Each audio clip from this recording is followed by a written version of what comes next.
Hello friends, সবাইকে আবারও welcome করছি আমাদের চ্যানেলের পক্ষ থেকে, এম বেসিক গ্রামারের পক্ষ থেকে। তো আজ আমাদের সব থেকে ইম্পর্টেন্ট টপিকসটা হচ্ছে ভয়েস চেঞ্জ। গত 3 ক্লাসে 3টা পার্টে আমি ভয়েস চেঞ্জ কিভাবে কত সহজে একটা ভয়েস চেঞ্জ ইজিভাবে কত ইজি একটা ভয়েস চেঞ্জ করা যায় সেগুলো পদ্ধতিগুলো আমি দেখাইছিলাম। গত 3 ক্লাসে তোমাদের দেখানো হয়েছে যে ভয়েস চেঞ্জ করতে, অর্থাৎ অ্যাক্টিভ থেকে প্যাসিভ করতে, প্যাসিভ থেকে অ্যাক্টিভ করতে যে পরিবর্তনগুলো করার দরকার সেগুলো আমরা কিভাবে সহজে করতে পারি। তো প্রথমে আমরা গত ক্লাসে জানতে পারলাম যে ভয়েস চেঞ্জগুলো করার আগে আমাদের পার্সনটাকে জানতে হবে। তো পার্সন নিয়ে আলোচনা করা হয়েছে। তারপর অক্সিলারি ভার্ব সম্পর্কে জানতে হবে, অক্সিলারি ভার্ব নিয়ে আলোচনা করা হয়েছে। এরপর সাবজেক্টিভ কেস এবং অবজেক্টিভ কেস প্রয়োজন হয়, সেই সাবজেক্টিভ এবং অবজেক্টিভ কেস নিয়ে আলোচনা করা হয়েছে। এবং অক্সিলারি ভার্ব শুধু জানলেই হবে না, অক্সিলারি ভার্ব সাবজেক্টের পরে কোন সাবজেক্টের পরে কোন অক্সিলারি ভার্বটা ব্যবহার করবে সেটারও ব্যবহার দেখানো হয়েছে। তো সব থেকে গুরুত্বপূর্ণ বিষয়টা হলো যে যদি কেউ ভয়েস চেঞ্জ প্রপারলি করতে চায়, যদি কোনো স্টুডেন্ট ভয়েস চেঞ্জটা প্রপারলি করতে চায়, তাহলে তার প্রথম প্রয়োজনটা হচ্ছে সাবজেক্ট সম্পর্কে জ্ঞান থাকা, যে ভয়েসের মধ্যে সাবজেক্ট কোনটা, অবজেক্ট কোনটা আর ভার্ব কোনটা। আমি অ্যাক্টিভ আর প্যাসিভ কিন্তু সংক্ষেপে দেখা দিয়েছিলাম যে অ্যাক্টিভ ভয়েসটা কি। এই অ্যাক্টিভ ভয়েস তুমি কিভাবে সংক্ষেপে বুঝবে, একদম পার্ট 1-এ কিন্তু দেখাইছিলাম। আর প্যাসিভ ভয়েস কি, বা এই প্যাসিভ ভয়েসটা তুমি কিভাবে বুঝবা যে এটা প্যাসিভ ভয়েস। তো অ্যাক্টিভ ভয়েস বোঝার সব থেকে সংক্ষিপ্ত যে উপায়টা সেটা হচ্ছে যে অ্যাক্টিভ ভয়েসে সাবজেক্ট বা কর্তা নিজের কাজ নিজেই করে, যে সেন্টেন্সে সাবজেক্ট নিজের কাজ নিজেই করে সেটা হলো কি অ্যাক্টিভ ভয়েস। তাহলে আমি লিখতে পারি যে Rakib is watching a movie, M-O-V-I, movie Rakib একটা ছবি দেখছে, রাকিবের কাজ হচ্ছে ছবি দেখা। তাহলে সাবজেক্টটা কে ছিল, সাবজেক্টটা ছিল হচ্ছে রাকিব। তাহলে সাবজেক্ট দেখো, রাকিবের দরকার ছিল ছবি দেখা, তাহলে রাকিব ছবি দেখছে, মুভিটা দেখছে। তাহলে সাবজেক্ট নিজের কাজ নিজে করছে, এই জন্য একে বলা হয়েছে কি অ্যাক্টিভ ভয়েস। আর প্যাসিভ ভয়েসটা সরাসরি কি হবে, এই সাবজেক্টের কাজই যখন অবজেক্ট সম্পূর্ণ করবে। সাবজেক্টের কাজ কে করবে, অবজেক্ট। তাহলে আমরা অবজেক্টকে প্রথমে সাবজেক্ট ইন্টারচেঞ্জ করি। এ মুভি, এটা কন্টিনিউয়াস টেন্স ছিল, জানে এই মুভিটা থার্ড পারসন সিঙ্গুলার এবং সিঙ্গুলার অক্সিলারি ভার্ব হিসেবে ইসকে ব্যবহার করব। এরপর আমরা জানি যে কন্টিনিউয়াস টেন্স হলে অক্সিলারি ভার্বের পর অতিরিক্ত কি যোগ হয়, বিং যোগ করা হয়। এবং এই বিং এবং বিন এই দুইটা নিয়ে কিন্তু দেখানো হয়েছে যে কন্টিনিউয়াস টেন্স মোট 6টা, এই 6টা কন্টিনিউয়াস টেন্সের অক্সিলারি ভার্বের পর অতিরিক্ত বিং বসে। আর পারফেক্ট টেন্স 3টা, এই 3টা পারফেক্ট টেন্সের পর অতিরিক্ত বিন ব্যবহার করা হয়, পারফেক্ট টেন্সের পর অতিরিক্ত বিন ব্যবহার করা হয়, অর্থাৎ অক্সিলারি ভার্বের পর। তো তোমরা যা এখন দেখো নাই গত ক্লাসগুলো একটু দয়া করে দেখে আসো যে বিং আর বিন এটা কোথায় কোথায় ব্যবহার হয়। তো আমি এই বিষয়টা তোমাদের ক্লিয়ার করব। তাহলে এটা কন্টিনিউয়াস টেন্স জন্য আমরা জানি যে এই মুভিটা অবজেক্ট হলো, অবজেক্ট এরপর অক্সিলারি ভার্ব, এরপর কন্টিনিউয়াস টেন্স হওয়ার জন্য অতিরিক্ত বিং এবং মূল ভার্বের 3 নাম্বার রূপ অর্থাৎ V3 ব্যবহার করব, ওয়াচড বাই রাকিব। এখানে আমি বলছিলাম যে সাবজেক্টিভ কেস থেকে অবজেক্টিভ কেস করার সময় নাউনের কোনো পরিবর্তন হয় না, নাউন ব্যতীত সবগুলোর পরিবর্তন হয়। যেমন উই থেকে কি হয়, উই থেকে আস হয়। আর আসটা যখন সাবজেক্ট হয় তখন কি হয়, উই হয়। আসটা সাবজেক্ট হলে উই হয়, আবার উইটা অবজেক্ট হলে আস হয়। যেমন হি থেকে কি হয়, হি থেকে হয় হিম, হি সাবজেক্টিভ, হিম অবজেক্টিভ। আবার অবজেক্ট যদি বাক্যের প্রথমে নিয়ে চলে আসে তাহলে এটা আবার কি হবে, হিম হয়ে যাবে, হি হয়ে যাবে। তাহলে আমরা বুঝি সাবজেক্ট অবজেক্ট হয়, সাবজেক্টিভ কেস অবজেক্টিভে পরিবর্তন হয়, কিন্তু নাউনের কখনো পরিবর্তন হয় না। এই জন্য নাউন রাকিব যা ছিল রাকিবে বসেছে। আমার মূল বিষয়টা হচ্ছে অ্যাক্টিভ আর প্যাসিভ নিয়ে। তাহলে রাকিবের কাজ রাকিব নিজে করছিল জন্য একটাকে বলা হয়েছে অ্যাক্টিভ ভয়েস। এবার রাকিবের কাজ ছিল মুভি দেখা, কিন্তু মুভি কার মাধ্যমে দেখা হয়েছে? রাকিবের মাধ্যমে। দেখো অবজেক্ট কিন্তু সাবজেক্টের কাজ করে দিচ্ছে ঠিক আছে। এখানে অবজেক্টটা সাবজেক্টের কাজ সম্পাদন করছে, এই জন্য এটাকে কি বলা হয়েছে? Passive voice.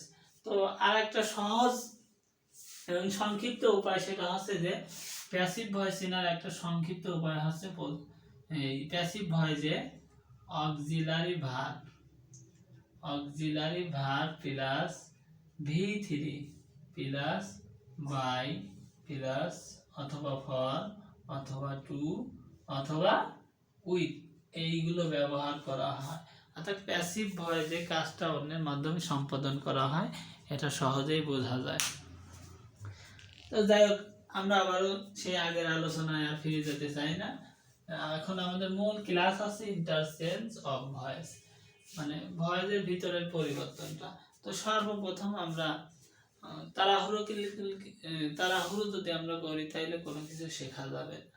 এই ভয়েস চেঞ্জ করতে গেলে আগে টেন্সের ভিতর যে ভয়েস চেঞ্জগুলো আছে এগুলো আমাদের জানতে হবে। তো টেন্সের ভিতরে আমরা ভয়েস চেঞ্জ করি present indefinite, present continuous, present perfect, present perfect continuous. এইভাবে করলে ভয়েস শেখা যাবে না। ভয়েস চেঞ্জ শেখার একটা সিকোয়েন্স আছে, নিয়ম আছে। যেমন আমি গত ক্লাসে বলছিলাম কন্টিনিউয়াস টেন্স মোট 6টা। তাহলে কন্টিনিউয়াসের ভয়েস চেঞ্জের একটা ফর্মুলা আছে আলাদা। প্রেজেন্ট ইনডেফিনাইট টেন্স 3টা, মোট ইনডেফিনাইট টেন্সই হচ্ছে 3টা। এই 3টার আগে ভয়েস চেঞ্জ করা লাগবে, তারপর কন্টিনিউয়াসের 6টা, তারপরে পারফেক্টের 3টা। তো এইভাবে ভয়েস চেঞ্জগুলো যদি আমরা করি তাহলে ভয়েস চেঞ্জগুলো সহজেই মনে রাখতে পারবো। আর যদি আমরা টেন্সের ভয়েস চেঞ্জটা না করি তাহলে কিন্তু এই টেন্সের বাইরে যে গুরুত্বপূর্ণ ভয়েস চেঞ্জগুলো আছে এগুলো কোনোটাই পারবো না। তো সর্বপ্রথম আমাদের কাজ হচ্ছে টেন্সের ভিতরে ভয়েস চেঞ্জটা করা। তাহলে আমরা ইন্টারচেঞ্জ অফ টেন্সের ভিতরে যে পরিবর্তনটা করব। তো প্রথমে আমরা ইনডিফিনাইট 3টা নিয়ে আলোচনা করব। ইনডিফিনাইট 3টা আমরা জানি। ইনডিফিনাইট টেন্স মোট 3টা। তাহলে ইনডিফিনাইট টেন্স 3টা, ইনডিফিনাইট টেন্স 3টি। তাহলে প্রথমটা হচ্ছে কি? এর প্রথমটাই হচ্ছে present indefinite, PRESENT, present indefinite. তাহলে প্রেজেন্ট ইনডিফিনাইটের গঠন কিন্তু জানা লাগবে। আমরা সহজভাবেই জানি সাবজেক্ট প্লাস ভার্বের প্রেজেন্ট ফর্ম প্লাস অবজেক্ট, মানে subject plus V1 plus object, subject plus V1 plus object. এই যে প্রেজেন্ট ইনডিফিনাইট লিখলাম, এটা কিন্তু অ্যাক্টিভ ভয়েসের প্রেজেন্ট ইনডিফিনাইটের গঠন। অ্যাক্টিভ ভয়েস আছে, এই অ্যাক্টিভ ভয়েস প্রেজেন্ট ইনডিফিনাইটে ঠিক এই রকম সাজানো থাকবে। তো চলো দেখে আসি আমরা কিভাবে সাজানো থাকবে। হি মেক্স এ নোট, সে একটা নোট তৈরি করে। এটা প্রেজেন্ট ইনডিফিনাইটের অ্যাক্টিভ ভয়েস। দেখো subject plus V1 plus object, subject plus V1 plus object, present indefinite দেওয়া আছে। তো এটাকে আমরা কি যদি প্যাসিভ করি, এটা দেওয়া আছে অ্যাক্টিভ, করতে হবে কি প্যাসিভ। যদি আমরা প্যাসিভ করি তাহলে আমরা নিয়মে বলছিলাম, প্রথম ক্লাসে দিয়ে দিয়েছিলাম যে ভয়েস চেঞ্জ করতে সর্বপ্রথম 3টা জিনিস করবো। সেন্টেন্স যত বড়ই হোক, একটা ভয়েস চেঞ্জ করতে সেন্টেন্স যত বড়ই হোক, আমরা সর্বপ্রথম 3টা জিনিস করবো। এর মধ্যে প্রথম আছে সাবজেক্ট, কাজটাকে সম্পাদন করে, কি কাজ করে সে, ভার্ব, আর কাজটা কি সেটা হলো কি অবজেক্ট। তাহলে সাবজেক্ট, ভার্ব আর অবজেক্ট, এই 3টাকে খুঁজে বের করো। তাহলে যে ইনডিফিনাইট টেন্স মোট 3টা, এই 3টা ইনডিফিনাইট টেন্সের পরেই দেখো আরেকটা টেন্সের অবস্থান আছে, তার নাম হচ্ছে কন্টিনিউয়াস। প্রেজেন্ট ইনডিফিনাইটের পর প্রেজেন্ট কন্টিনিউয়াস, প্রেজেন্ট পারফেক্টের পর পাস্ট ইনডিফিনাইটের পর পাস্ট কন্টিনিউয়াস, আর ফিউচার ইনডিফিনাইটের পর ফিউচার কন্টিনিউয়াস। এই তিনটা টেন্সের পরে আমরা এই পরবর্তী তিনটা টেন্সের অক্সিলারি ভার্ব ব্যবহার করব। যদি প্রেজেন্ট ইনডিফিনাইট করি তাহলে প্রেজেন্ট কন্টিনিউয়াসের অক্সিলারি ভার্ব করব। তাহলে অবজেক্টটা কি ছিল? এ নোট। এ নোটকে প্রথমে নিয়ে আসলাম, এ নোট। তবে আমি বলছি যদি অবজেক্টটা সাবজেক্ট হয় তখন আগে আমাদের জানতে হবে যে সাবজেক্টটা সিঙ্গুলার না প্লুরাল। এই জায়গায় কিন্তু সব সমস্যা। আমরা জানি না যে সাবজেক্টটা সিঙ্গুলার না প্লুরাল, ফার্স্ট পারসন না সেকেন্ড পারসন। এই জন্য কিন্তু পার্ট 1, 2, 3 তিনটা পার্ট আমাকে দিতে হয়েছে, নাহলে কিন্তু এই পার্টগুলো আমি ব্যবহার করতাম না। তাহলে এ নোট, একটি নোট, অবশ্যই সিঙ্গুলার সাবজেক্ট। তাহলে আমি বলছি সাবজেক্ট যদি হি, শি, ইট ও নাউন, NOUN নাউন সিঙ্গুলার হয়, SINGULAR সিঙ্গুলার হয়, তবে কি বসে? তবে এই অ্যাক্টিভ থেকে প্যাসিভ করতে অক্সিলারি ভার্ব ইজ বসে। সাবজেক্ট যদি he, she, it R noun একজন হয়, মানে সংক্ষেপে থার্ড পারসন প্লুরাল হয়, তাহলে কি ব্যবহার করব? সেখানে আমরা এই অ্যাক্টিভ থেকে প্যাসিভ করতে ইজ ব্যবহার করব। তাহলে নোট ইজ, এরপরে ভার্বের 3 নম্বর রূপ নেব। ভার্বটা কি ছিল? ভার্ব মানে যা দ্বারা করা বোঝায়, দৌড়ানো ভার্ব, খাওয়া ভার্ব, যাওয়া ভার্ব, দেখা ভার্ব, মারামারি করা ভার্ব, প্রস্তাব দেওয়া ভার্ব, যা কিছু যে কাজটাই করবে সেটাই ভার্ব। তাহলে এখানে মেক মানে তৈরি করা ভার্ব, তাহলে মেক ভার্বের V3 নেব, মেড। তাহলে নট ইজ মেড, এরপরে আমরা বাই ব্যবহার করব গঠন অনুযায়ী, বাই। এরপর সাবজেক্টকে কি করব? সাবজেক্ট ছিল হি, হি কে কি করব? এটা অবজেক্টিভ কেস হিম। ঠিক আছে? তো আমি কিন্তু অ্যাক্টিভের গঠনটা যেমন লিখে দিয়েছিলাম, প্যাসিভটা হচ্ছে তোমার প্রথমে অবজেক্ট, প্যাসিভের গঠন plus auxiliary verb, verb plus V3 plus by plus সাবজেক্টকে অবজেক্ট, সাবজেক্টকে অবজেক্ট করতে হবে। এইভাবে আমরা প্রেজেন্ট ইনডিফিনাইট টেন্সের ভয়েস চেঞ্জ করব। এরপর আরেকটা উদাহরণ দেখি, দে হেল্প দা পোর, তারা গরিবকে সাহায্য করে, দে হেল্প দা পোর। তাইলে সর্বপ্রথম আমরা জানি যে সাবজেক্ট, ভার্ব আর অবজেক্ট তিনটা খুঁজে পাই। বাক্যের প্রথমে যে ছিল সে সাবজেক্ট, যে কাজ করে সে ভার্ব, আর যে বাক্যের শেষে মানে যা করে সেটা কি? অবজেক্ট। তাহলে অবজেক্টটাকে প্রথমে নিয়ে আসলাম দা পোর, দা পোর গরিবেরা। এবার দেখো যদি বলতাম একজন পোর তাহলে শুধু একজন গরিবকে বোঝাতো, যখন বলছি দা পোর তাহলে এটা দা পোর মানে গরিবেরা, এটা প্লুরাল। তাহলে এরপরে আমরা কি ব্যবহার করব? আর। তাহলে আমি বলছি এই কয়টা বাদে, মানে এইখানে যে কয়টা সাবজেক্ট দেওয়া আছে হি, শি, ইট আর যে কোনো নাউন একজন বাদে যে যেগুলো সাবজেক্ট আছে, এরপরে কি হয়? এরপরে সাধারণত প্রেজেন্ট ইনডিফিনাইটে আর হয়। তাহলে আমরা কি করব? দা পর আর, এরপরে ভার্বের 3 নম্বর রূপ নেব, হেল্প, হেল্প বাই, দে থাকলে কি হবে? দেম, দা পর আর হেল্প বাই দেম। তাহলে আমরা বুঝলাম যে সাবজেক্টের উপর নির্ভর করে অক্সিলারি ভার্ব ব্যবহার করা। এটা প্যাসিভের গঠন, object plus auxiliary verb, V3 plus by plus সাবজেক্টকে অবজেক্ট। অ্যাক্টিভ প্যাসিভের গঠন প্রথম পার্টেও অনেকবার দেখানো হয়েছে। তো ঠিক আছে, আমরা পরবর্তী ইনডিফিনাইটে যাই। পরবর্তী ইনডিফিনাইট টেন্সটা ছিল হচ্ছে পাস্ট ইনডিফিনাইট। তো প্রেজেন্ট ইনডিফিনাইটের বিষয়টা যেমন এখন শুধুমাত্র আমরা সিম্পল প্রেজেন্ট টেন্স করলাম জন্য এখানে তোমাদের প্রেজেন্ট ইনডিফিনাইটে ডু এবং ডাজকে নিয়ে আসলাম না। তো ডু এবং ডাজের ব্যবহার আমরা যখন ইন্টারোগেটিভ করব ভয়েস চেঞ্জে তখন আসবে। এবার আমরা পাস্ট ইনডিফিনাইট টেন্স করব, পাস্ট ইনডিফিনাইট টেন্স। পাস্ট ইনডিফিনাইটের আমরা ভয়েস চেঞ্জটা করব, দেখো খেয়াল করে। তাহলে পাস্ট ইনডিফিনাইটের গঠন কি? Subject plus V2 plus object, প্রথমে সাবজেক্ট তারপরে ভার্বের পাস্ট ফর্ম প্লাস অবজেক্ট। এই গঠনটা তোমরা ভালো করবে, যে প্রথমে সাবজেক্ট তারপর এরপর ভার্বের পাস্ট ফর্ম প্লাস অবজেক্ট। তাহলে দেখো যে যেমন বললাম he killed a black cat, BLACK black cat, সে একটা কালো বিড়ালকে হত্যা করেছিল। তাহলে সাবজেক্টটা কি হি, তার কাজ, সাবজেক্ট নিজের কাজ নিজেই করছে, তার কাজ ছিল বিড়ালকে হত্যা করা, সে বিড়ালকে হত্যা করছে, তার মানে সে নিজের কাজ নিজেই করছে, এটা অ্যাক্টিভ ভয়েস। আর ভার্বটা কি ছিল, কিল, হত্যা করে, এটা ভি2, আর এটা হচ্ছে কি অবজেক্ট। তাহলে সাবজেক্ট ভার্ব অবজেক্ট আছে, আমরা প্যাসিভ করতে প্রথমে অবজেক্টটাকে টেনে নিয়ে আসবো।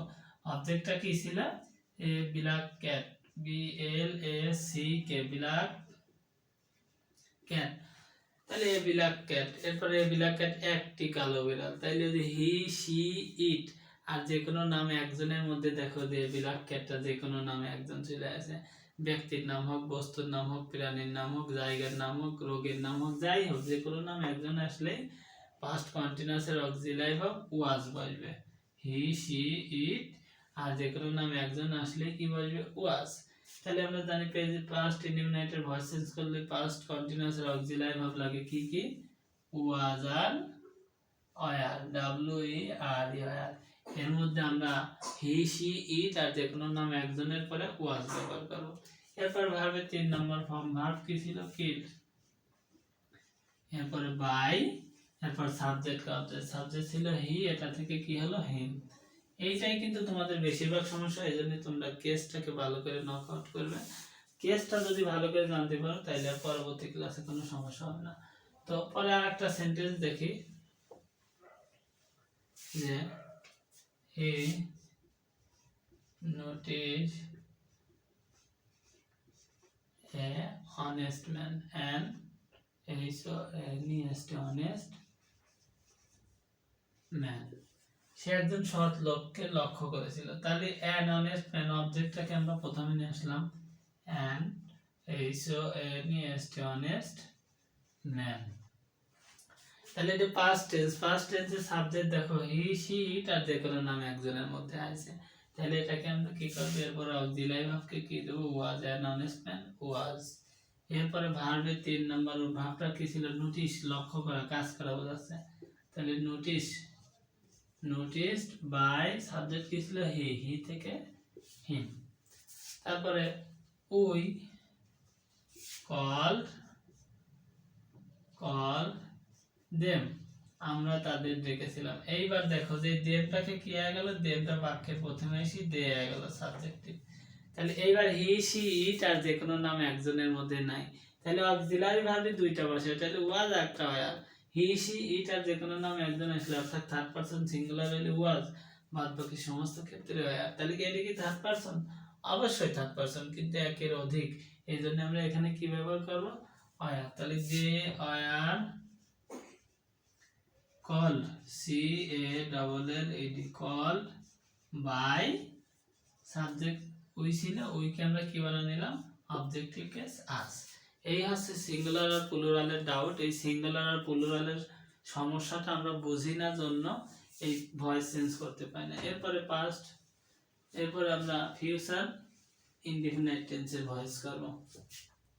তাহলে ফিউচার ইনডিফিনাইটের ভয়েস চেঞ্জ করতে গেলে আমরা জানি ফিউচার কন্টিনিউয়াসের অক্সিলারি ভার্ব দরকার।